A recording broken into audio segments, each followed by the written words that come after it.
It's been said that leadership is all about influence. And I think if you think about it, it's really true. Maybe you're leading people and you need to influence them to do a good job. Maybe you're a project manager and you're influencing the people who need to participate on the project. And so when we're in that influence role, we often think about how am I going to motivate the people to do what it is that I need them to do. And sometimes people come to me and they say, is a bonus program a good idea? How should I incent my people? And when they ask that question, I always like to start the discussion by reflecting on a personal experience that I had. So about 8 to 10 years ago, I was managing a worldwide customer satisfaction survey. And the purpose of the survey was to talk to our customers after they had had a service experience. And it was your typical survey where almost all the questions except one were a simple check the box, rate your service experience. But we added one open-ended, broad question in the mix. And that question was, what's the one thing we could do to improve your service experience? And I was tracking the results of the survey and everything was going fine. And then all of a sudden, I saw a horribly disturbing trend. Customers were telling us things like, the one thing that I need you to do is give me some service.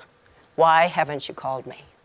Or, my service case was closed inappropriately. What's going up there? What's going on at HQ?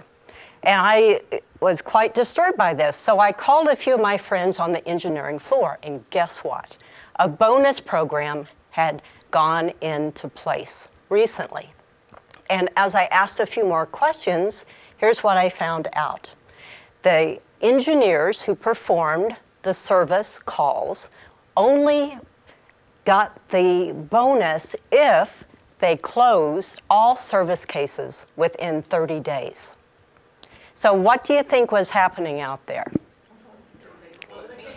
They are closing those cases. So time for bonus, they would look at their open roster of cases and they would look at the ones that maybe were more complex. We're going to take a little bit more of research and analysis, and they'd click on those, close those cases. The next thing that would happen was our customers would receive a closure notification, no service. We'd send out the service survey, and that's where we were. So let me ask you, here's the big question. Here's the bottom line question. Was the bonus program working? Actually, it was working very effectively.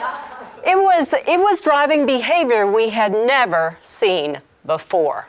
So one of the things you want to do with incentive programs, and we'll see this when we get to our 3 strategies, is we want to make sure they're tied to vital behaviors.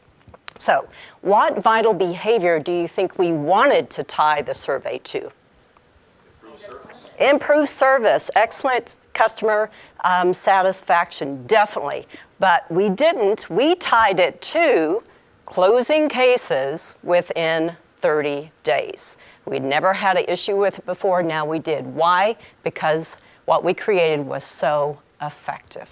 So what we're going to look at is making sure that anytime we use Source 5 influence, that it's encouraging the right behaviors and discouraging the wrong behaviors. And to make sure you're so effective at this, we're going to drill into 3 key strategies that will ensure that you're all experts at using this source of influence and can be world-class influencers.